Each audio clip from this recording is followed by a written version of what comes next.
Hey, welcome everyone. Good afternoon. This is the February 16th, 2025 program meeting for Licking County Computer Society, also known as East Central Ohio Technology User Club.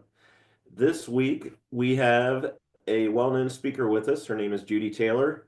She is one of the advisors from the APCUG. She's a 30-year member of the SBC Computer Club, where she serves as president, editor, and webmaster. She is also co-facilitator for the Southern California Regional User Group Summit, a group of technology clubs in Southern California that have gotten together quarterly for over 20 years to share ideas and presenter information. She has been involved with APCUG since 2003 and has served as the BODA chair for over 10 years. Judy has given numerous presentations at APCUG's annual conferences, local technology clubs, and webinars via the Speakers Bureau. She holds various positions in APCUG. And today she's here to talk to us about revitalizing our computer club.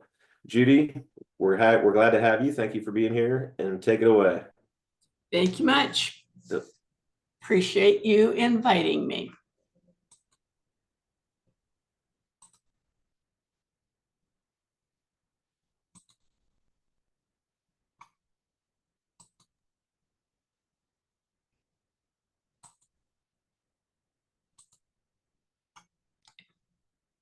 And I'm a member of the Speakers Bureau, and John is a member, and he gives many presentations via the Speakers Bureau, as do I, and it's benefit of groups membership in APCUG. So, is your group suffering from any of those? Officer leader burnout, 1, 2, or 3 officers do everything, and they have done everything for years. And they'd really like a break. They'd like some volunteers, but nobody volunteers. Is your membership number down? Do the same person always give presentations? Is your group getting stagnant? Presentations don't meet your members' needs. Somebody's mumbling and grumbling about, gee, I wish I knew how to do this, but they don't bother to raise their hands when somebody says, what would you like to learn about next month? Your newsletter editor retired and nobody wants to step up and learn a desktop publishing program. I suggest they just create a newsletter in their favorite Word, Office, LibreOffice, whatever program. It doesn't need to be in a desktop publishing program. Well, I know your webmaster didn't move away, so forget about that bullet point. That's, good old John here, who's volunteered to do that.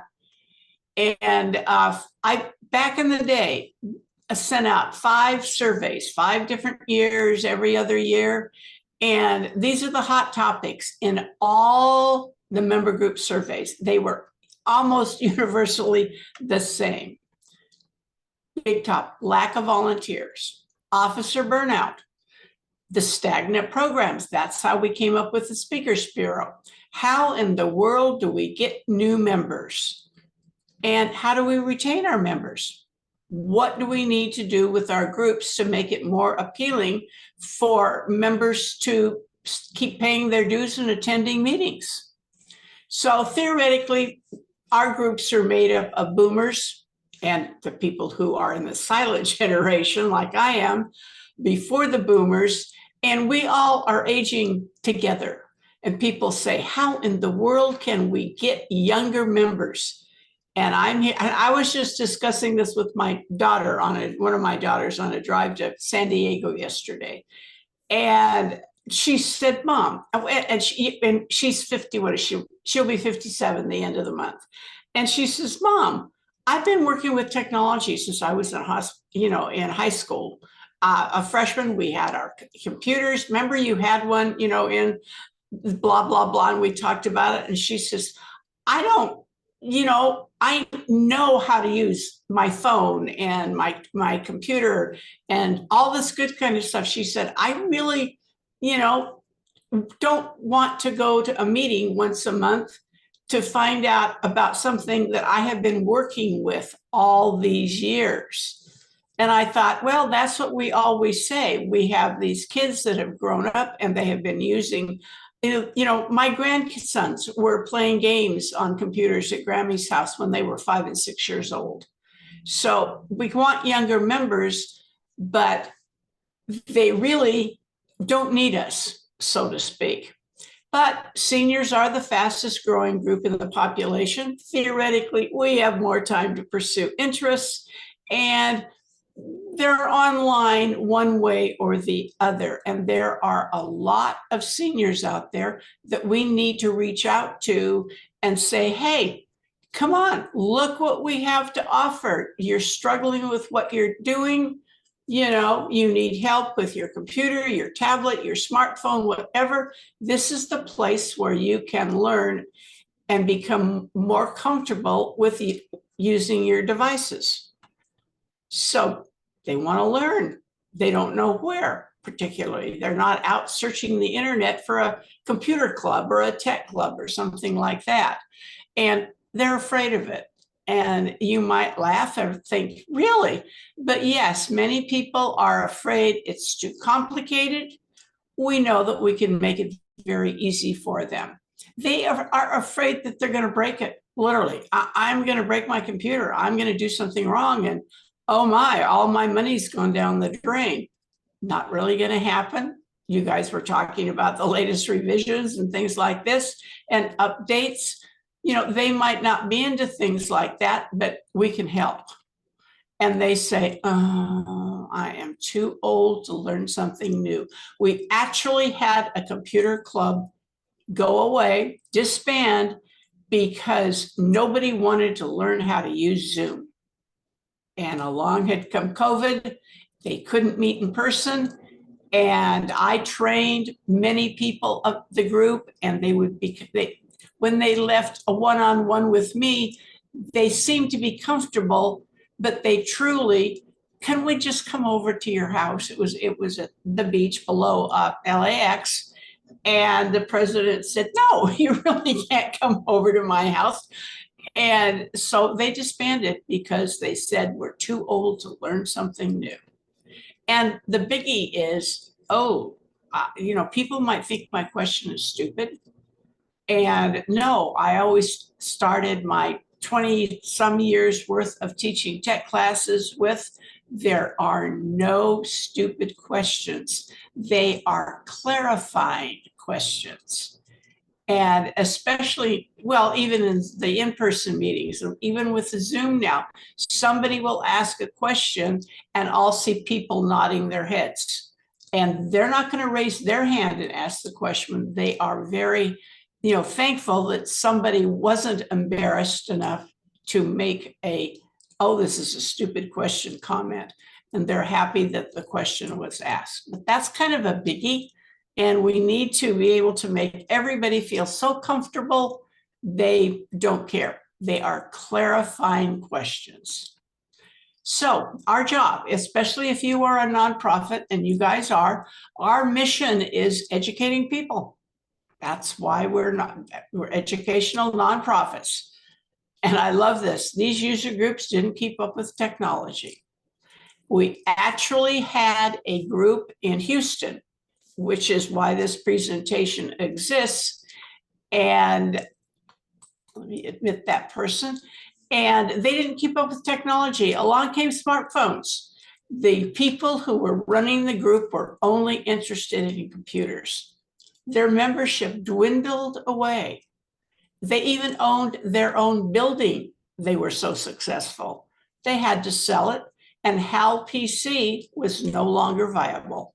Few people hung out together online for a few years, and then they went away too. But literally, they did not want to talk about anything but computers, and we can't do that anymore. We have to be talking about a wide range of tech stuff. So publicity, how in the world do we get our word out there? I was looking in your area, and you've got 4 senior centers, it looked like, at least they were links to 4. And one of them have a senior tech pals, simplifying technology. Techsperts, they had a presentation or a meeting on digital estate planning. And I know at one time you were with one of the senior organizations and you did classes and everything. But is there any way you can get with your senior centers and say, hey, we have all this knowledge to offer, can we give a presentation and just get your brand out there, so to speak, on this is what, we do. We're all on, if you don't want to drive in the snow, you can attend all of our meetings online if you'd like to, and try to spread the word with the seniors who are going to something called Simplifying Technology and Digital Estate Planning. What can you approach that library and say, gee, or senior center, and say, we could give a presentation on and something simple.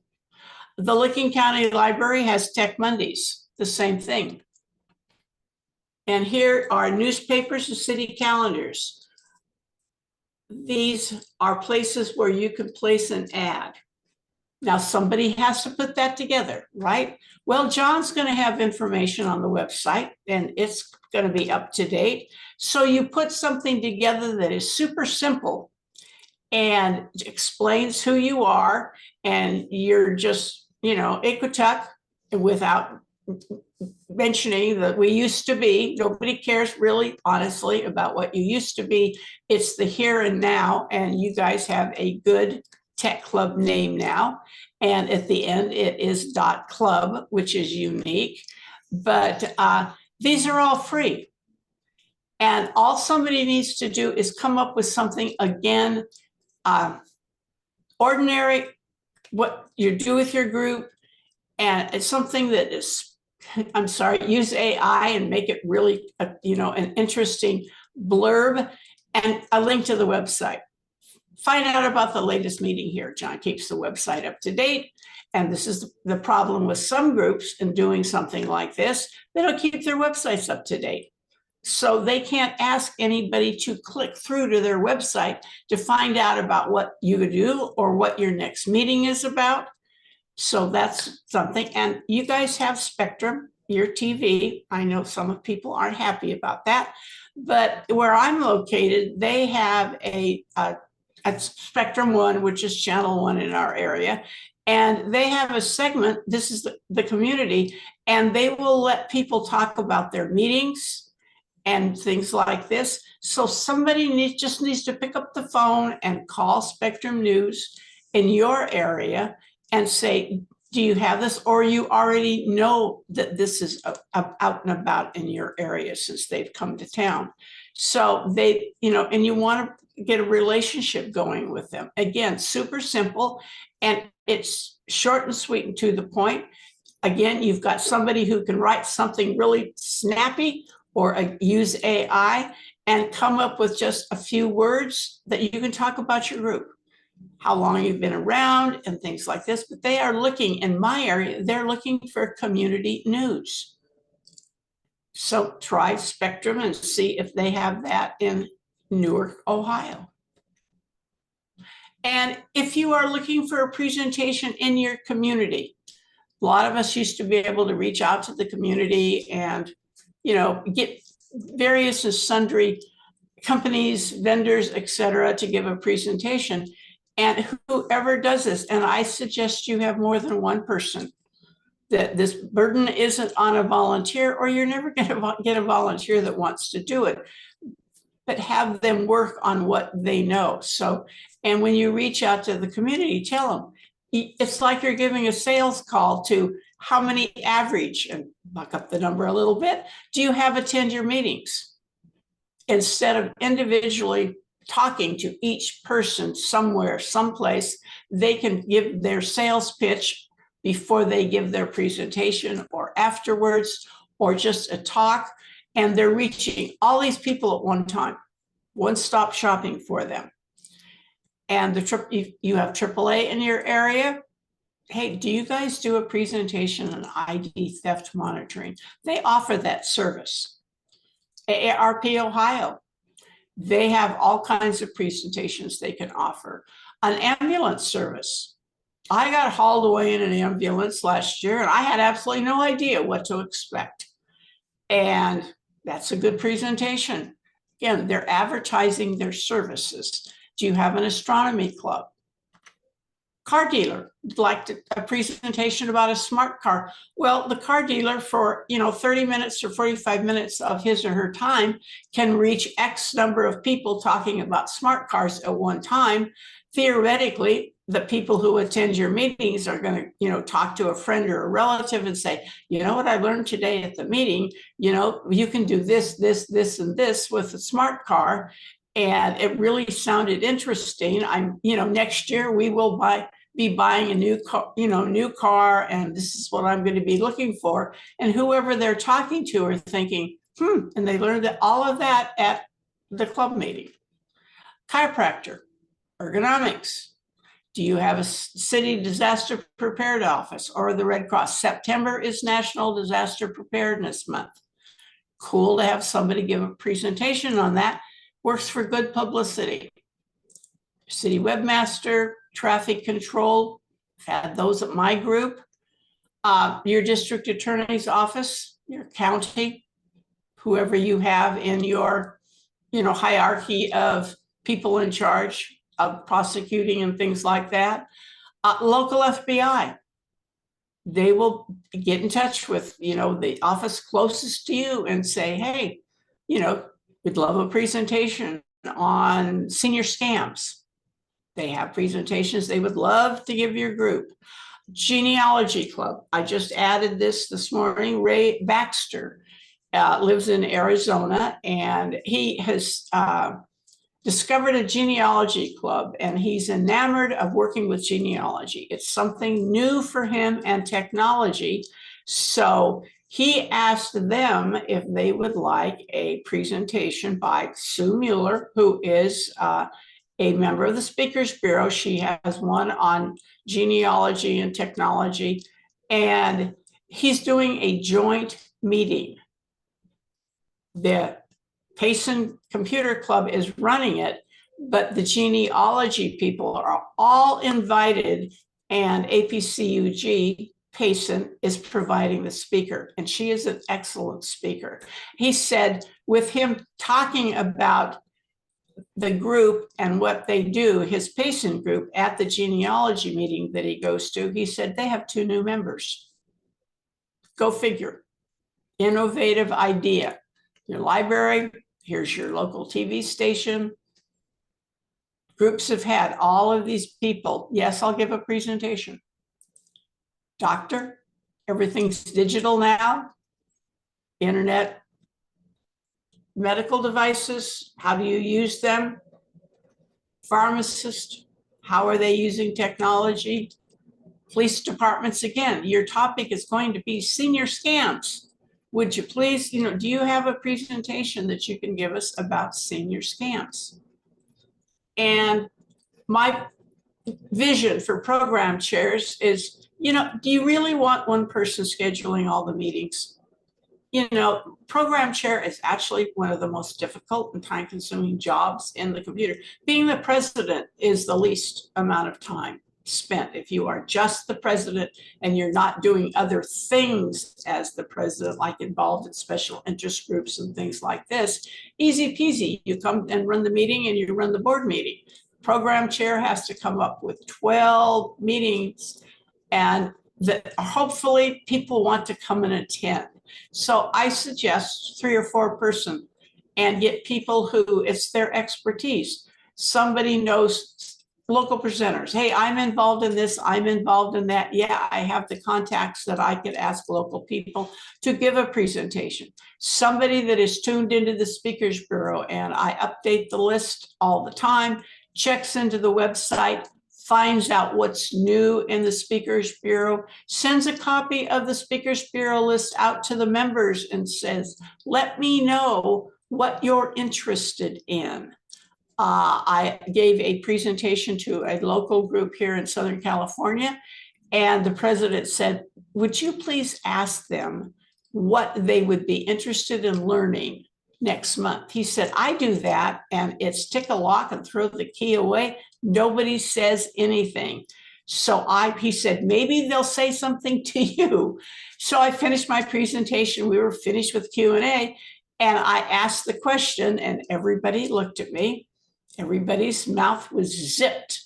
And I thought, well, it didn't work for me saying it either. And this gal raised her hand and her comment was, we don't know what we don't know. In other words, they really didn't know what was out there to learn. And I thought, light bulb goes on. So that's when I started sending out the Speakers Bureau list to program chairs so they could forward it to their members and say, let me know what you are interested in learning about. And there's all these titles and all these descriptions. And that would enable the people who don't know really what is out there to learn to come up with something. Oh, gee, I really, oh, hey, look, I'd like to learn about that. Have the Stump the Experts panel. See if you can, you've had these, see if you can ask questions that, nobody on the panel can figure out the answers to, filled with, your group members. I was a participant in one of your, what you called your Stump the Experts panel. So there's different ways to make it easier for the program committee, and nobody has that much to do then. Oh my gosh, I don't have to come up with 12 speakers. How cool is that? Even if you had 2 or 3 that would divvy it up. So members giving a presentation on a specific topic. Hey, I just got a lot of groups have, what did you get for the holidays? January. Please, let's just have a meeting where everybody talks about, what they got. Q&A panel, again, ask the guru, stump the experts. One group calls it Circle of Learning. Come up with a different title, a catchy title, something that will be, oh, hey, gee, that really sounds interesting. And if the presenter doesn't show, you can always use APCUG's Wednesday workshop YouTube presentations. And they're up there. And that's what they're for, is for groups to use it normally, but when the speaker doesn't show, you've got something at the last minute to use. So here's our Speakers Bureau. Adam fills out a form, he sends it in. If the website is acting correctly, it comes to me. I thank them, and then I send the request off to the presenter, and they either say yay or nay. And after that, it's between the speaker and the group, and I step back out of the way. And here's our presenters, and they all have a ton and a half of presentations to give. And once a year, there is a group in Florida that has tabletop demos. They have 4 tables, and the members divvy up at the 4 tables. And this is where they call it the Circle of Learning. This is Sarasota Technology Users Group. And it could be John talking about a topic at one table, Adam talking about a topic at another table, and then a couple of other people talking about something that they're familiar about. They have their laptop there or whatever, and now they do it online. It just goes from one person sharing their screen to the, and that way 4 members are going around the room, so to speak, giving a mini 15-minute presentation on something that they use, and they want to share that information. And like I said, they call it the Circle of Learning. And I think that's quite unique. Something to think about. Here's Android and iPhone tips. You can find all of these things on the Speakers Bureau list. How many people have toured their website? The webmaster goes to all the trouble of updating it all of the time. How many people actually take a look at it? Every once in a while, possibly a group should tour their website. This is what we have to offer you. And somebody might say, oh, I didn't know that was there. That's really cool information. One never knows. We have push articles. Many of the push articles, they're just tech articles. You can turn them instantly into a presentation. The work is already done for you. All of those tech columnists, again, you can take a column and you can turn it into a quick presentation, 15 minutes, and you've got all the information. And we have permission to use these articles from these people in our newsletters or turn them into a presentation. Tech Boomers, they have a new name now. They have all kinds of tutorials up there. Somebody asked me if I could give a presentation on Groupon coupons. And I thought, oh Lord, okay, this was 1,000 years ago. I went up to Tech Boomers and they had a presentation and information for me right there. I just customized it for my group. And at the next month's meeting, I had a presentation on something that I knew absolutely nothing about. Didn't hardly take any time to put it together because Tech Boomers had it already done for me. We have permission to do that, we as an APCUG groups. If members of your group are using AI, and I know they are, you can put a presentation together as I'm a one sentence bullet point person versus other people who give presentations and they have several sentences in their bullet points.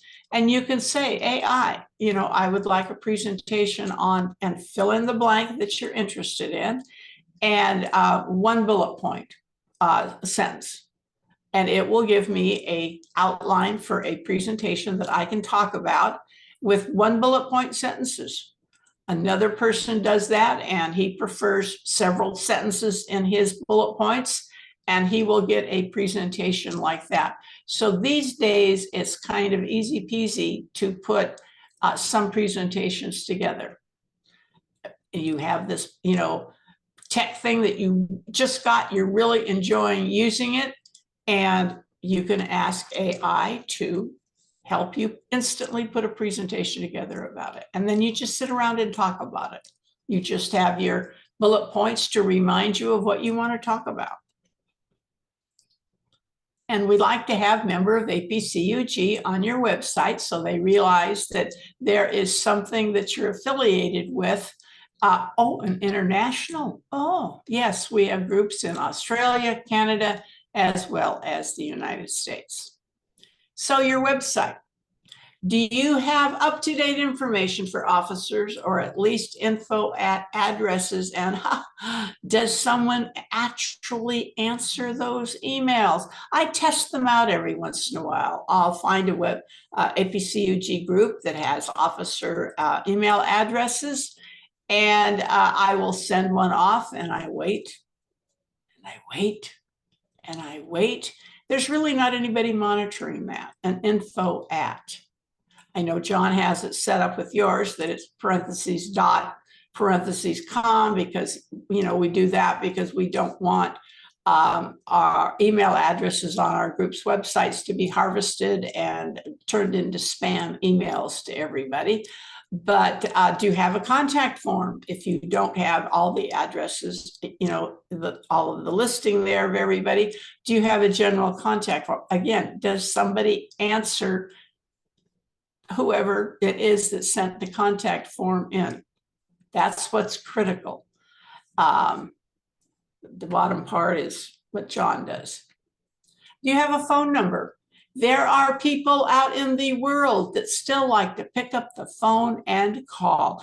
And if a free Google phone number, it comes as an email to you. And of course, there's a volunteer. Somebody has to, answer that when the email comes into their inbox, but it's free. If you got one call a year, that might be one new member a year who just wanted to pick up the phone and communicate that way. Is your mailing address on your website? Does it include your zip code? Oftentimes I find groups, websites are put together for the members. You don't need it.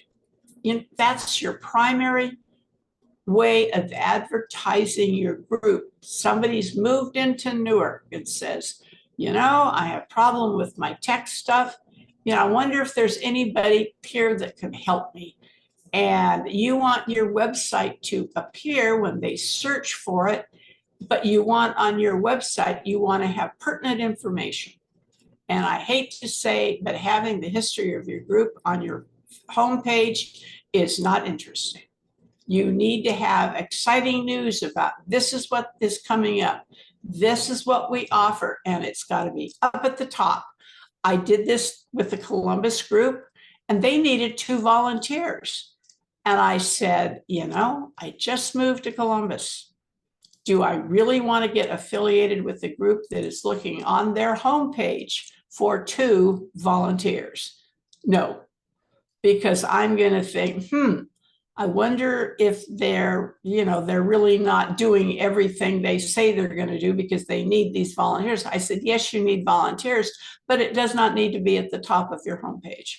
That's the first thing. You want to have information about what you are offering the new person that has just moved into town or has just gotten a new smartphone and needs help with it or whatever. That's what needs to be on your homepage, something to grab their eyeballs and say, whoa, yes, I can get help here. And Columbus changed their website. So, and do you have recaps of past meetings? This is what we've done. Oh my gosh. Links to other groups in your area, resources for self-help, tips and tricks, something that will make your website interesting for people to look at and want to come back to see what's new. And you can find other groups in your area. And these are the ones that are in Ohio. And see if they have any good presentations. One of their members has put a presentation and you think, oh, gee, that's really good. Hey, would that person give the presentation to your group? Who knows? They might just say yes, which would be wonderful. Are you on social media? Some groups are. And and my question to them is do you have a link on your homepage? Sometimes they don't. And I think to myself, why bother? And then I click through and it hasn't been updated since 2022. Again, why bother? If you have links on your website that people are going to link and go to, you want to make sure that everything is up to date. Is the webmaster job a large job? Yes, it is. Because, it's important about your website because it's your first line of publicity to reel in new members. And it's amazing going to websites and have click-throughs to outdated information. So again, I know you no longer have a newsletter and use Word, Writer, Google Docs. You do not need to do a desktop publishing program. It is totally unnecessary. As soon as you save your newsletter as a PDF, nobody knows what you created it in. We have push articles for content. You can use articles from tech boomers and make use of and all those entities on the previous slide. Look at other groups' newsletters, get ideas. I am finding with some of them, they are using AI. And the people who are writing the articles, they're a little bit spiffier, so to speak. And they've, upgraded it. They've run it through AI. And I talked to the president of an East Coast group, and she said, "Yeah." She said, she said, "I'm doing that." When I put an announcement together, she said, "I, run it through AI and see if I like it." And she says, "I'll pick and choose." But she says it gives me more ideas of what I can put and phrase in an announcement. And she says, I can say, gee, I really don't like this. Or again, she said, I'll get ideas, the phrasing that she normally wouldn't use, but is kind of in your face type. Oh, that's so much more interesting than what I wrote. So people poo-poo AI, and other people in groups are using it to benefit their group. So survey show readers like 1-column newsletters. There's still some out there that are 2 columns, but they said, easier to read online. I don't have to get down to the bottom of the page and scroll up to the top of the page and read the second column. I don't need to be reading on page 3, and oh, at the bottom it says, please go to page 5 to finish the article. They're not interested in doing that. They want just straight down, and all it is copy and paste. When you're putting the articles in, you have boilerplate about your group and where you insert things, etc. And so somebody says, oh, I couldn't do it, but they're really a whiz with what they do, and just tell them explain how easy it is to have just a few pages to keep, connected with everybody. And back in the day, APCUG said, we are not going to use our entire full name because it was all about PCs. We're more than PCs. We're, Macs, Windows, Linux, smartphones, you name it, AI, whatever. And so we said we need a tagline, and it took quite a while to come up with the tagline, but it was easy. We use our graphic, just the APCUG graphic, and the tagline is an International Association of Technology and Computer User Groups. And I've sent out in the past several, emails saying, come up with a tagline that describes what you're doing. If you have a picture of an old CRT monitor in your logo, get rid of it. Have a logo contest and come up with something that is new. And here was Dan Barry. I love it. From mobile to desktop, we inform, enlighten, and educate. CP User Group, again, they just merely, what does CP User Group tell you? Absolutely nothing. People are still asking, what in the world is a user group? This is a Microsoft thing. Microsoft helped put APCUG together back in the day. They did not want to be affiliated with clubs. So we are user groups. And the full name back in the day would be IBM PC User Group. And there are still a couple of clubs that are using that. But come up with a tagline that talks about what you are actually doing. We do more than computers. Here's Lorraine. We make understanding technology easy and fun. Come learn with us. It's catchy. It's cute. Publicity, you got your brochures and your flyers. Not many groups do that. But lots, if they do, they have the people who are members of the group take them to the stores where they go. Do you have a tech prepare store where you go? Do you go to a camera store? Do you go to the XYZ library? Will they put flyers about the meeting up? Just general, again, just general. And you don't have one person, again, doing publicity and driving all over town and thinking, oh my gosh. People do it. They say, hey, send me what you've got. I'll print it out or hand them out at the meetings. And when I go to my local senior center, yes, I have asked them if they will put a flyer up. They have said yes. I'll just give them to them each month about the new meeting. So that way, nobody's going out of their way to do anything. The only thing they're doing is to remember to take, the flyers or whatever when they go, wherever they go. This is from the Los Angeles Computer Society. Charlie used to have to drive from here, there, and everywhere, and they are located just north of LAX in quite a diverse area. And that's how I found out about this, and it worked wonders for them.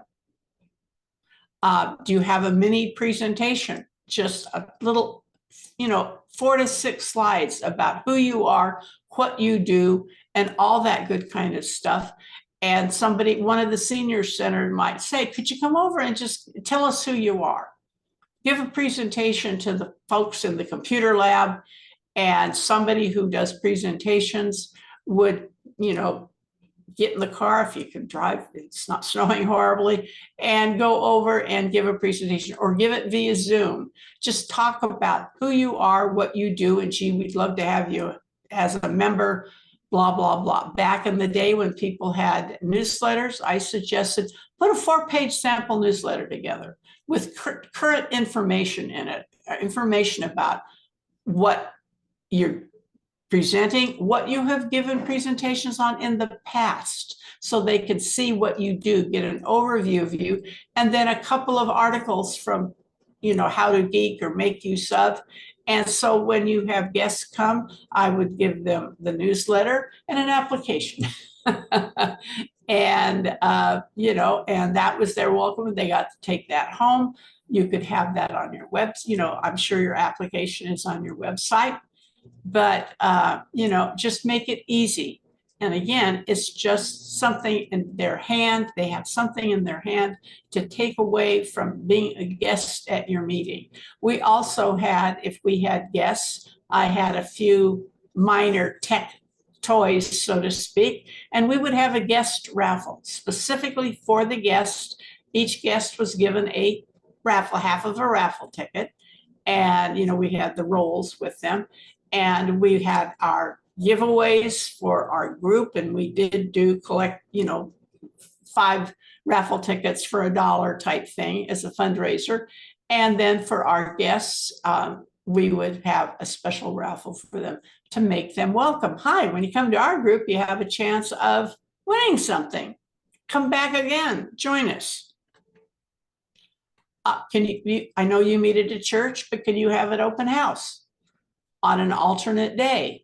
And if you have a help desk, I know you do. If you have SIGs, you talk about it, and people can come, and the groups are going back to bring your PC or whatever and ask your question. It's a fix-it type thing.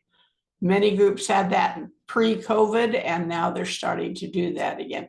Do you have a radio or online radio station that is a call-in for people to ask tech questions? If you do, have your members call in and ask the question, mentioning, hey, we're a member of, Ecotuck. And well, what's that? And then they have an opportunity to talk about to the audience your club. Are there community blogs in your area? Community calendars in your area?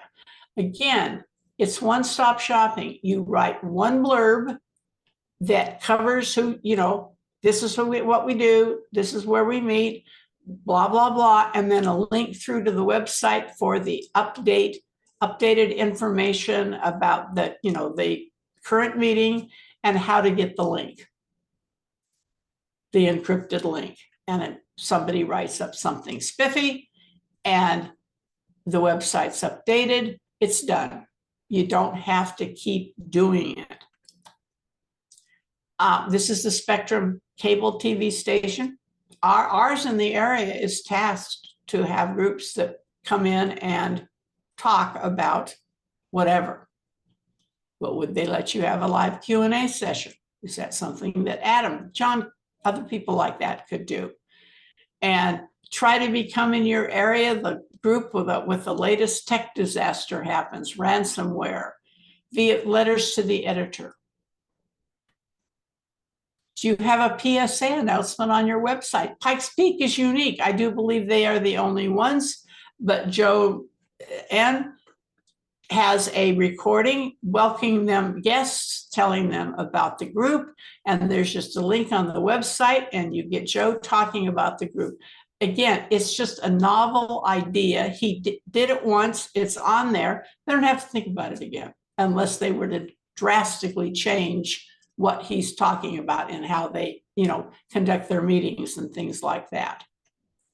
For your members, we've noticed that we haven't had as many members attending lately.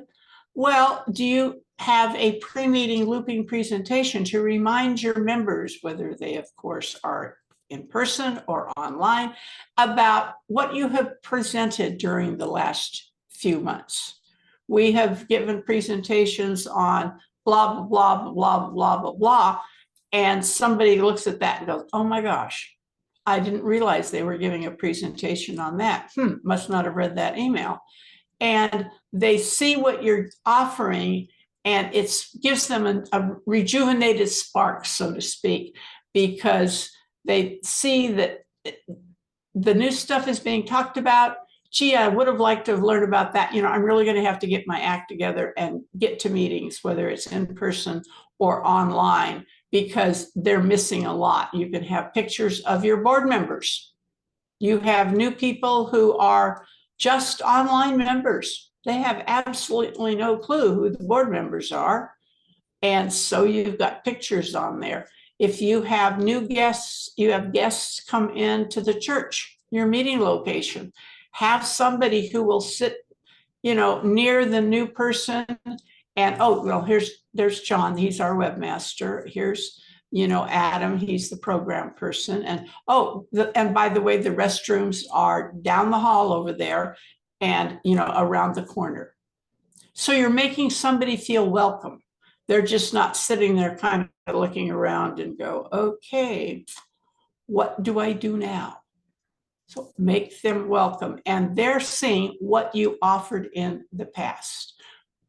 And this comes from a group that they did it once a year at their officer when they had their elections and their annual meeting. And they showed everybody what they had done and offered them in the last 12 months to remind them, this is why you're paying your dues. This is what you're getting for your dues.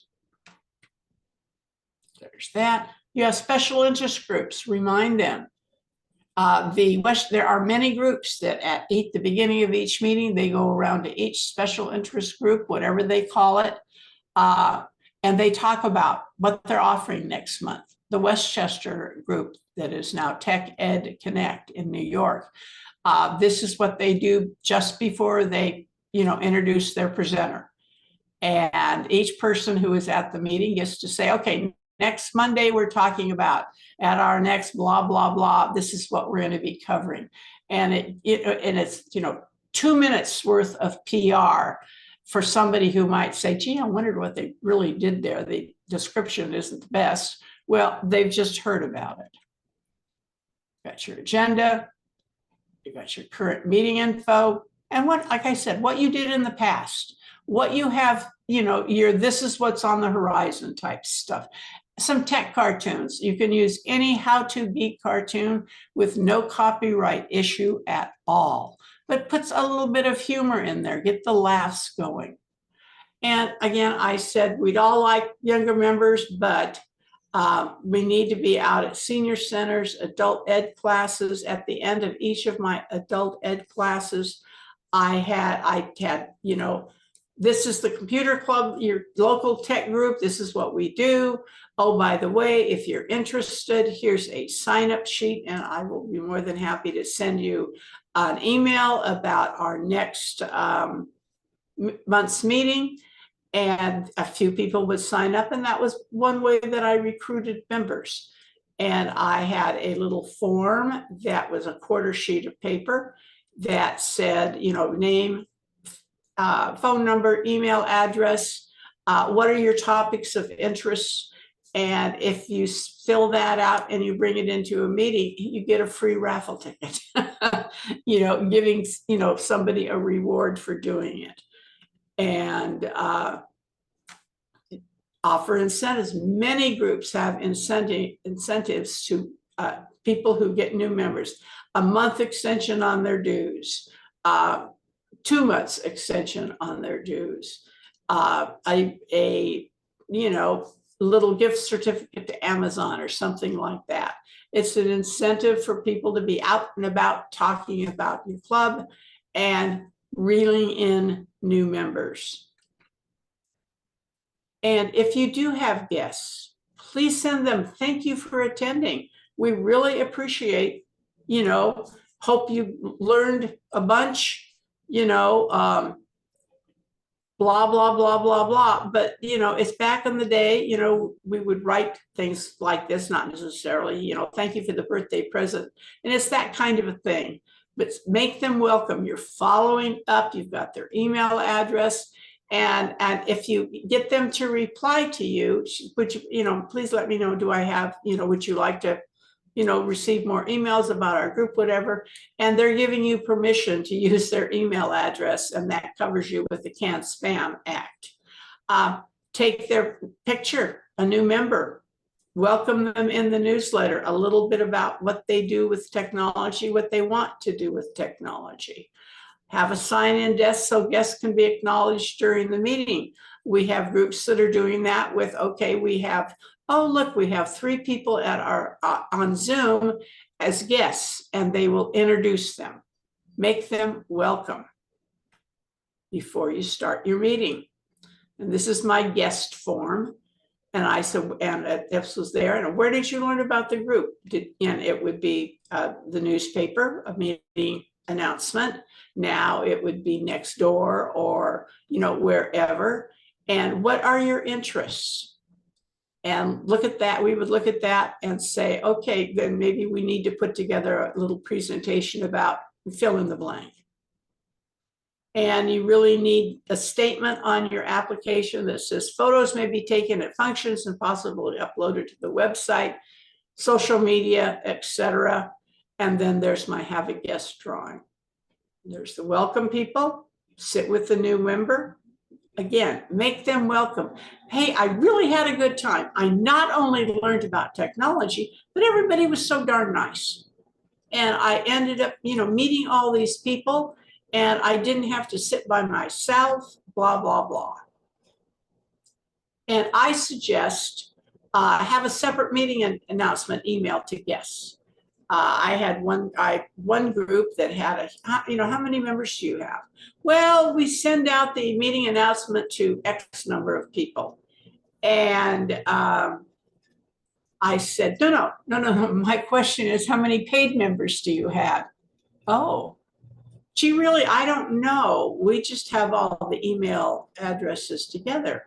And my question to them was, you're giving everything that your members pay for to guests. I said, have you thought about that? And they had a newsletter, etc.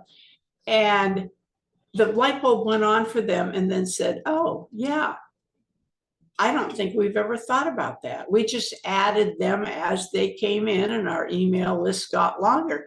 And I said, no, if the incentive to join is, yes, you'll get a copy of our newsletter. You'll be able to be in the group's IO or whatever email group. You can ask questions for help. And I last gave this to North Texas. And that's how they started theirs. Hello from the North Texas PCUG, a technology and computer club. And that takes care of the Can Spam Act. So they can't come back and say, you're sending out emails and I never said that I wanted to receive them. You don't want that to happen. And again, you're going to have to send one email about your meeting with specific stuff for members and extra work, but not necessarily if you have something special for members. You want your guests to know, gee, if they were a member, they were getting this. A lot of people have the inclement weather on their website. Who is it? They say they go with the school district shutdown. And if the schools are closed, we're only Zoom. Yes, meeting email, be specific. Put all your information in. Your members know where they're going to go. They don't need this information, but if it's a guest meeting email, add incentive for why they should come to the meeting. And again, that's the Can Spam Act. This is what Prescott Computer Society. This amazing and wonderful newsletter has been sent to you at your request by Prescott. If you wish to stop receiving this outstanding publication for any unfathomable reason, you may unsubscribe or email us and inform us of this extremely sad and distressing news. You may also snail mail us with this crushing disappointment at their address. It's cute. It's different. And here's your member. This is what we did in January. Have you done a survey to get feedback on what members like and how meetings and SIGs, etc., can improve? They don't need, you use Google Forms. You can have it anonymous, which makes a lot of people happier, or not. Google Forms, very easy to use. Give them an incentive for completing the form at a $25, certificate for Amazon, certificate for your local grocery store that everybody really likes, something like that. And that's, it probably will get you more people answering the survey, which is kind of sad, but it's very practical. And you want to hear from as many people as you possibly can get. The Sarasota group in Florida, oh, we can meet at the library now. Way cool. So they went into hybrid meetings. They had to go into the library, set up their stuff and everything. Very few people there. And everybody was still online and happy campers. So they sent a survey and said, how would you like to attend the meetings? Would you like it in person, hybrid, Zoom? And the majority of their members wanted to just do Zoom meetings. So they said, way cool. We don't have to set everything up and bring all our computers in and our projector and everything to the library. And the library kept changing their ending hours on them because they were lack of staff. And so they only have meetings online now. And everybody was a happy camper. They did not lose any members. They gained members. I can remember that the walk in Wisconsin All Users Computer Club, they had somebody join and said, oh, I'm so glad you guys are having online meetings because I no longer drive. Okay, hey, join us online via Zoom. Glad to have you. So these are all kinds. Do you get in touch with members who are not attending meetings? Spiffy up a nice email, and see if you can get them to let you know why. The answer might be, I've learned everything I really am interested in.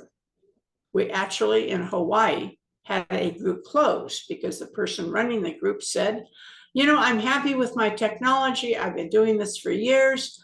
I enjoy the tech that I am, working with. And I feel I'm happy. And I'm no longer interested in, putting the computer club meetings together and stuff like that. And they needed to get a new president. They couldn't find anybody.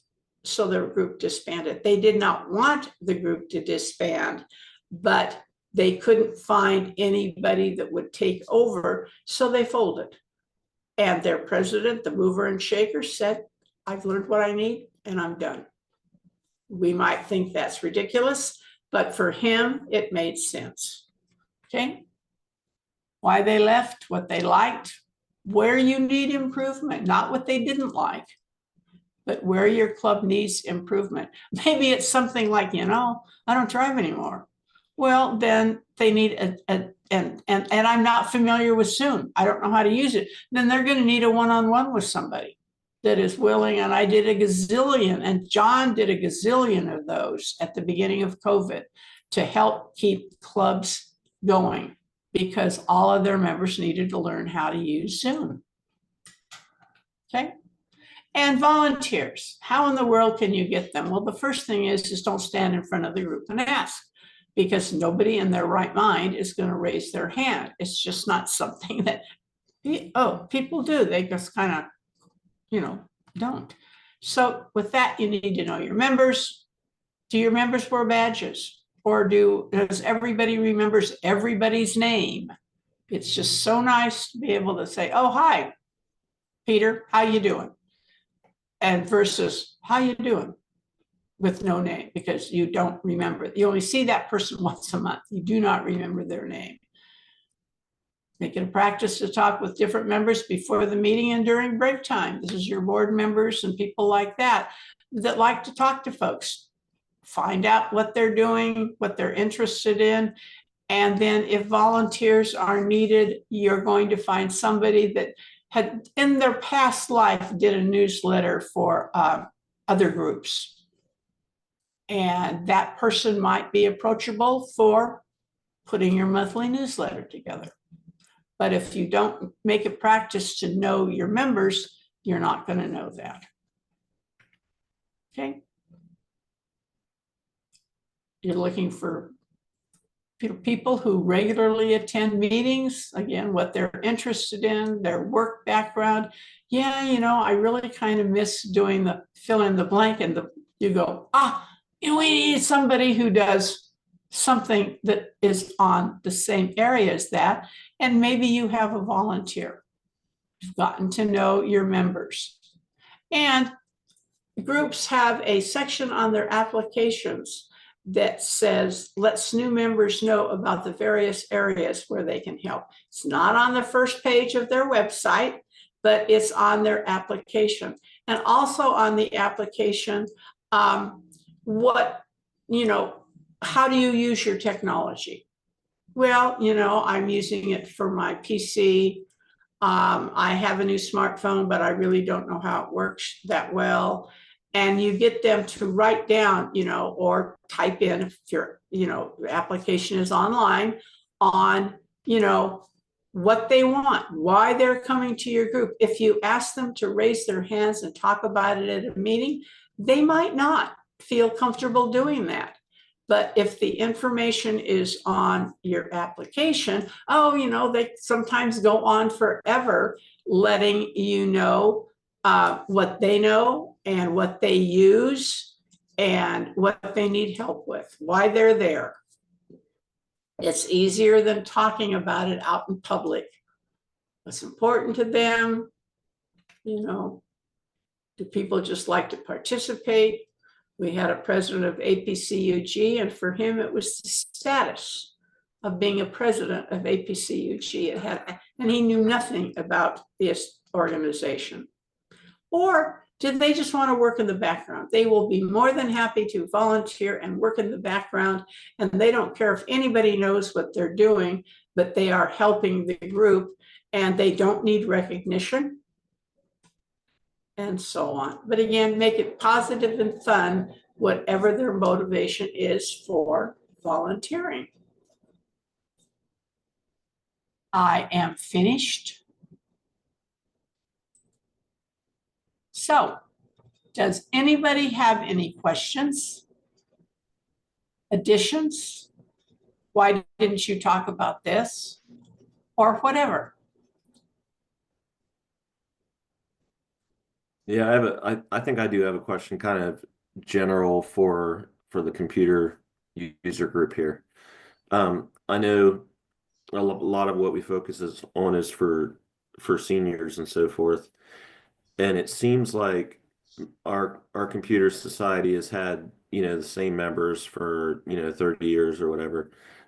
So historically, has it always been geared towards seniors, and or did we start out with a different mission and the mission's kind of evolved over time? That's a question for some of the members that have been around for many years. I can answer that. We started out wanting to learn about technology. It was brand new. There was DOS. Oh my God, what is it? I made my first monitor, my first, you know, desktop, weighed 1.5 tons. And we shared information literally from the beginning through. We all learned DOS. We were happy about that. Then we went to the first Windows OS, the next Windows OS, and we went on. We were all young, honest together. We have aged together. Mm-hmm. And some of us are the silent generation, which is before the baby boomers after the war. And I'm a happy camper if I learn something new every day. I'm still learning. Or like the guy in Hawaii who said, I'm done. But we have aged together, but we have gone through everything. And Hal PC stopped at computers, and they died because they didn't go on to the new technology. Mm-hmm. And the groups need to keep growing with what is out there. And I spoke about AI many times. Do I use it a lot? No, I use it how it benefits my writing if I need to. But and somebody said the other day, I'm only searching via AI now. And that's fine. if that's what he wants to do. But, we as groups with our thing is our programs and what we offer, like with special interest groups or classes. Groups need to keep up with the technology. They need to make sure that their members, even if they aren't using it, know about it. We have one group, and the major shaker for that group, he is adamant. He left Windows 7, didn't do with 8s, and went to 10, and people were still back on 7. And he says, I'm only going to be talking about 10.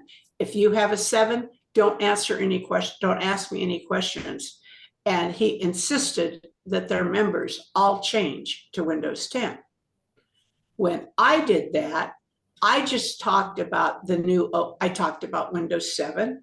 As a teacher, I felt I needed to have the latest, computer and everything. So I would talk a little about 7, but I talked about what they were interested into. And slowly but surely, my members all became Windows 7. He insisted. I'm wondering, how many members did they lose? They didn't need a new computer. They didn't need to update. So as the people who run groups, we need to know our members and what they want. And again, whether they are using it or not, they need to know enough so if somebody's talking about the cloud, they know what the cloud is. That's my 2 cents worth on it. No, that's good information, and that makes me kind of think, this isn't really a question, but it seems like we talk a lot about trying to engage with younger members and get them to join the society, but then when our presentations are never geared towards those younger members. So like I said, they're not interested. right. My grandsons, 27, 25, and 24, they wouldn't be caught dead. And the oldest one was the best salesman in the computer department at Best Buy. And I went by to say hi. And the lady husband he was talking to, she said, oh, do you need to talk to that woman over there? And he goes, no, that's just my Grammy. She taught me everything I know. And I did. He had a computer at my house when he was 6 years old. He went into construction. I was so sad. He wants to know. But he wouldn't be caught dead. He is so far beyond anything that seniors are interested in.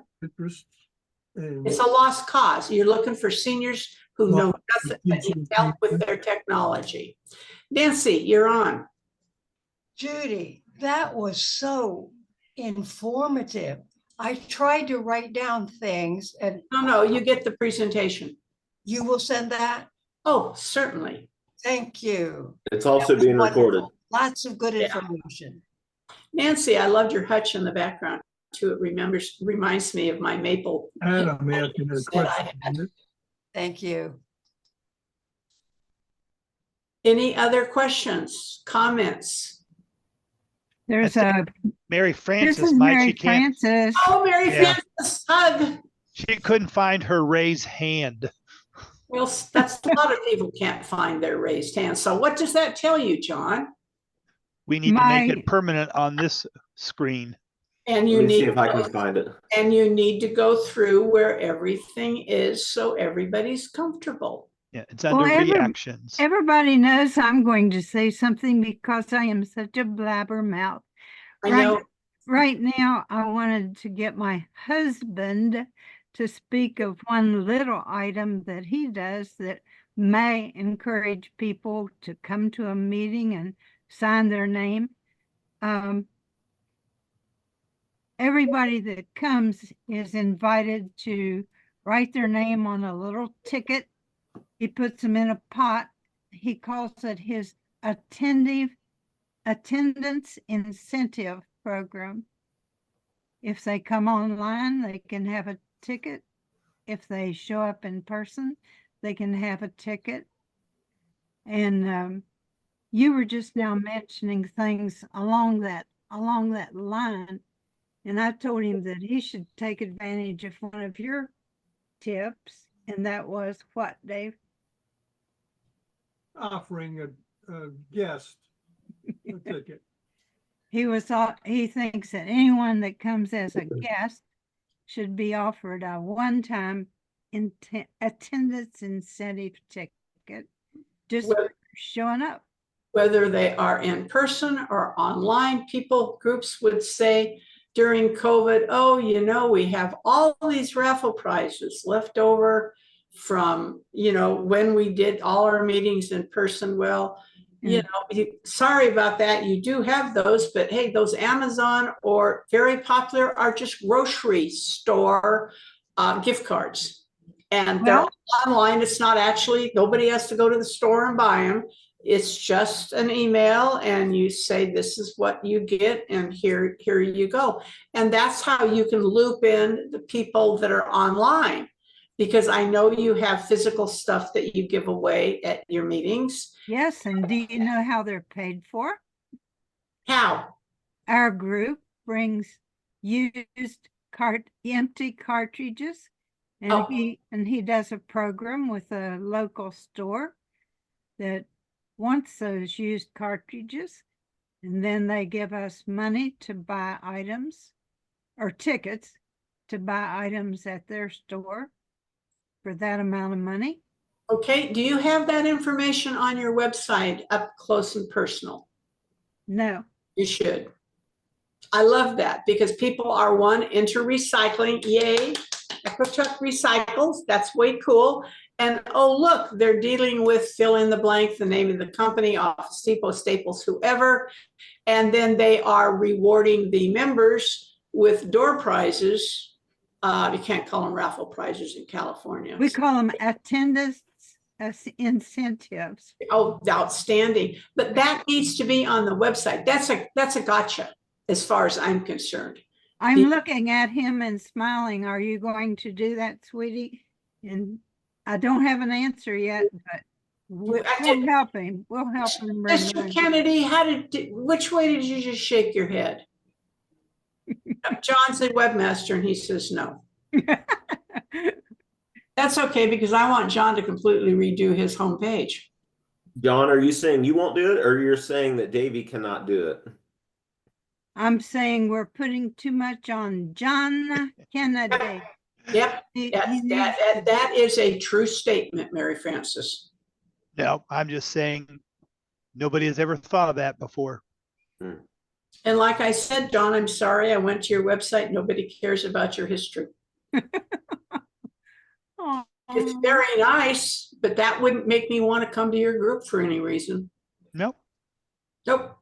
It's got to be active in what you're doing and in your face. And again, you're hitting people who recycle. Good job.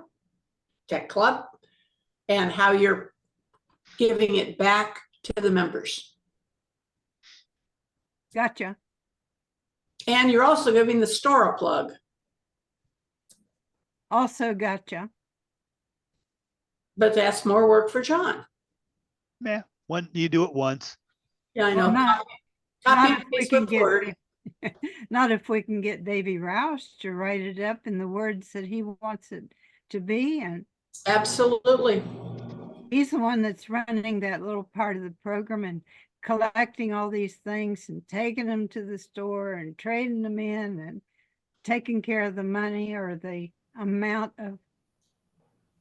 Yeah, we have other groups that recycle stuff, but I don't know what they do with it. That's never come up before. So I think that's way cool. But we give away some really nice prizes. Yeah. Right now, I have been badgering our group. They plan to have a picnic / celebration in July this year. And I want them to have a nice item and have it available as a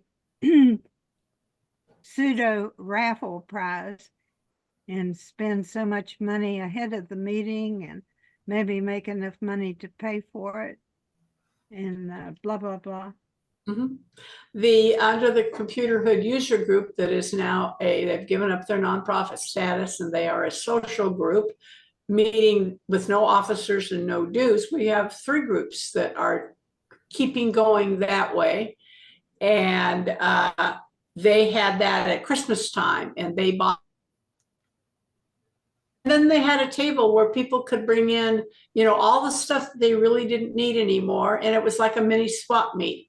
And if you needed that external hard drive, and you could, they were up for grabs, but that was in addition to the door prizes that they bought on sale. They had for the members, see if there's something that of interest to you that you can take off, away. Somebody who donates it doesn't have to take it back home. And then they could say, and we're having an e-waste event coming up. What is left, we will make sure gets to the e-waste, and this kind of a thing. That same kind of thing was done at our last recycle event. We had a bazillion ink cartridges, a lot of them were not even open yet. They just put them out on the table there and people came by and said, they're free. So we got rid of a lot of them that way. And I hope you gave the rest to Mary Francis's husband. I bet they did. Very good. Any other questions, comments, suggestions? Thank you for coming so much. Thank you for coming today. And it's always nice to see you and hear you. But the information you got out was so commonplace, so everyday, easy to use. Well, I hope you got a few ideas that you could use. Yes. And some people just like to volunteer in the background and they don't care that anybody knows what they're doing. And we love those people. We truly love those people because they're the ones who help keep the club going, as well as the visual ones, the board members that we see. Or John, what do you call your SIGs? Help desks. Help desk that work with Or what do we call our SIG? We only have one. Okay, help desk. Again, there's in the spring, there's a week of volunteer celebration. Do you recognize your volunteers at your meeting that would be affiliated with volunteer recognition time? And don't smirk like that. I'm just saying the volunteers who would be sitting there by themselves recognizing each other, because that's everybody that's here is a volunteer. Oh. Well, yeah. Anyway, You could send everybody a certificate, but groups do that. Oh, and the other thing is people, the Sarasota group, the Pikes Peak group in Colorado, other group, the Kansas City group, they all meet occasionally in person for lunch. The Digerati in Pikes Peak, Colorado has been doing breakfast for years. And the Sarasota group said, we're not meeting at the library in person anymore. We are just meeting online. Would you guys like to meet quarterly for lunch? Oh, what a good idea. And so they just did it. And it was strictly social, someplace that would accommodate everybody. And they did 2 of those. And then the attendees said, could you include a little bit of tech talk in there? And like the Digerati in Colorado, they say they talk about world events and technology, at their breakfast. But they said, so Huey Poplock, who's the Windows guy, and Bill Crow, who is the Apple guy, they said, we'll do something. And at the last one they had, they gave a mini tech presentation. But it was interesting to see how lunch, and that was great, but could you do this? Kansas City, they even have speakers come to their lunch. That's where they will have the local cop come and talk about senior scams, or somebody from one of the SIGs will talk about something that they're doing. So they've always incorporated it, but just to get people together on a social level because they miss being together. They're, I'm sure you have probably maybe an equal amount online attendees versus those who come in to the, meeting room at the church. And it was just something new, and more groups are doing that in the Zoom age. Excuse me, John. Excuse me, John Kennedy. You're excused. I need to ask one more question. I'm writing down the list for my husband of those who will get an attendance incentive prize. One person only wrote a nickname, and I don't know who it is. One person wrote Fritz. That's his first name. What is the person's last name? Please. Let's follow up after the meeting with that in case they don't want their last name on the recording. Could be a witness protection person. I knew you were Could be going to say that. Got it. Okay, very good. Oh, that is very good. The Canton group, they have the on time award where somebody gets a prize, the on time attendance award or something like that. And they give that out at each one of their meetings. It's interesting what you can find out when you just read meeting agendas or newsletters if they have one, and fewer groups are having newsletters, although I think it's really important to have one. And it doesn't make any difference how many pages it is. It's just a different way to keep people together. And like using Word or Writer or Docs is so easy to do. All right, Judy, thanks again for being here. We really appreciate You're you welcome. coming in and sharing all the wonderful ideas and the message with the group. For the fellow club members, we'll be meeting again on March 16th. I had a topic penciled in to present, but I think I'm going to scratch it. So come to me privately with any ideas you have. If people give me ideas, I promise I'll use one of those ideas for the meeting next month. Otherwise, I'll just have to come up with something myself. But we'll talk on March 16th. Thank you. And I know that you work, but we do have Saturday safaris if you'd ever like to give a presentation at one of John's and my Saturday safari. Plug for us, Sean. Very nice. And the one thing that I really want, and I keep saying this, the little person down in the lower right-hand corner with the red door and the white person there, when I click on leave, I want he or she to walk through the door for me and for the door to close. And that never happens, does it? No, and I don't see why Zoom doesn't do that for me. So sad. Bye-bye. Sounds like a feature request. I know. Thanks, Judy. Okay, you want me to stop the recording then? Yes, please.